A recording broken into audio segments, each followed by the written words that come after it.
Imagine waking up in a country where you pay zero income tax. Your city has more skyscrapers than New York. The streets are safer than anywhere in Europe. And your economy is growing faster than most Western nations, even after decades of oil wealth. Sounds like a dream? Well, this is the reality in the Arabian Gulf right now in 2026. While Europe struggles with economic stagnation, high taxes, and declining global influence, and while the United States battles massive debt and political division, tiny Gulf nations like the United Arab Emirates and Saudi Arabia are quietly mastering the game of capitalism, innovation, and modern development that the West invented. Today we're diving deep into the numbers, the strategies, and the surprising truths about why the Gulf is beating the West at their own game, and what this means for the future of the global economy.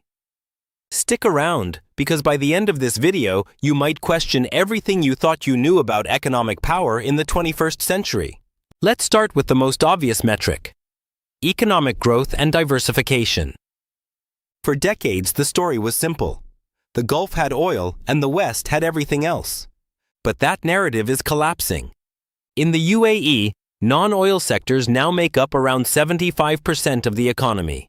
In Saudi Arabia, the non-oil GDP share has climbed to approximately 55% in 2025, up significantly from 44% in 2016, thanks to Vision 2030. These aren't just small improvements. Look at the growth projections for 2026. The UAE and Saudi Arabia are both targeting solid growth around 3 to 5% in many forecasts, outperforming major European EC economies like the United Kingdom expected at under 1%, and several others facing near stagnation. Saudi Arabia is even projected to be among the fastest-growing G20 economies in the coming years. This isn't luck. It's the result of deliberate, massive investments in tourism, entertainment, finance, technology, and logistics. Dubai and Abu Dhabi have become global hubs, while Riyadh is transforming at lightning speed. The Gulf didn't just survive the threat of the post-oil era. They decided to build their way out of it faster than anyone expected. Now, let's talk about innovation, the area where the West has historically dominated. According to the Global Innovation Index 2025, the UAE has climbed to 30th place globally, its best ranking ever, while Saudi Arabia sits at 46th and continues to rise. These rankings reflect huge leaps in infrastructure, patents, university-industry collaboration, and market sophistication. The Gulf countries are not only importing Western talent and companies, they are creating ecosystems where those talents thrive with better funding, faster regulation, and fewer bureaucratic headaches. Think about it. Cities like Dubai now host branches of the world's top universities and attract researchers and entrepreneurs who once would have stayed only in Silicon Valley or London. The West still leads in absolute terms in many areas, but the speed at which the Gulf is closing the gap is remarkable, especially when you consider their starting point just 2 decades ago. One of the biggest advantages the Gulf offers today is quality of life and safety, areas where many Western cities are losing ground. The UAE consistently ranks among the top 10 safest countries in the world in 2026, with extremely low crime rates, especially violent crime, compared to many major American and European cities. Combine that with world-class healthcare, modern infrastructure, efficient public services, and zero personal income tax, and you can see why so many professionals, millionaires, and even Western retirees are relocating to the Gulf. Reports in 2025 and 2026 have placed the UAE among the top countries for residence and quality of life, sometimes ranking higher than traditional favorites like Canada or Australia. People aren't just moving for money. They're moving for safety, opportunity, and a sense of optimism about the future that feels missing in parts of the West right now. This brain gain is accelerating the Gulf's rise and creating a virtuous cycle. More talent arrives, more companies follow, more growth happens. So how exactly are they doing this? The answer lies in 3 powerful ingredients. First, visionary long-term planning with Vision 2030 in Saudi Arabia, and similar ambitious strategies in the UAE and Qatar. These aren't vague documents. They are detailed roadmaps backed by hundreds of billions in sovereign wealth fund investments. Second, they learned from the West's successes and failures. They adopted pro-business policies, cut red tape, opened up to foreign investment, and built partnerships without the heavy ideological baggage sometimes seen in Western politics. Third, they leveraged stability.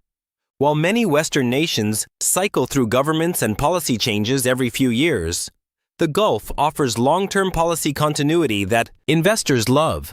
This stability, combined with massive infrastructure projects like NEOM, new entertainment cities, and expanded airports and ports, positions them as the new crossroads of global trade between East and West. Of course, it's not all perfect, and we need to be honest about the challenges. The Gulf still faces risks from geopolitical tensions that can affect oil flows and regional stability. Some economies remain more dependent on hydrocarbons than they would like, and rapid development brings its own issues like demographic balance and the need to develop local talent faster. Innovation rankings are improving, but they still trail the absolute top Western and Asian innovators in certain metrics. These are real hurdles, but the Gulf countries are addressing them with the same determination that got them this far. The progress in such a short time is undeniable. So what does all of this mean for the future? The Gulf isn't just catching up. In several key areas of modern governance and economic strategy, they are setting new standards that the West might eventually need to study. They have shown that with clear vision, massive execution power, and openness to global talent, even resource-rich nations can transform themselves into diversified, forward-looking powers. For young people in the West watching this, it raises important questions. Why are opportunities expanding so rapidly in the Gulf while some Western economies feel stuck? Could parts of the West learn from these models instead of dismissing them? The rise of the Gulf is one of the most important economic stories of our time. It's not about East versus West or old powers versus new. It's about results. It's about who is adapting fastest to a changing world.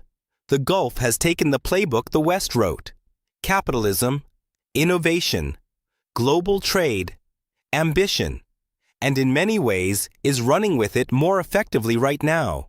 Whether this continues depends on execution over the next decade. But the momentum is real, and the numbers don't lie. If you enjoyed this deep dive, hit the like button. Subscribe for more analytical videos on global economics and geopolitics, and drop a comment below. Do you think the Gulf will keep rising, or will the West fight back stronger? Which country impresses you more right now, and why? Let me know. Thanks for watching, and I'll see you in the next video.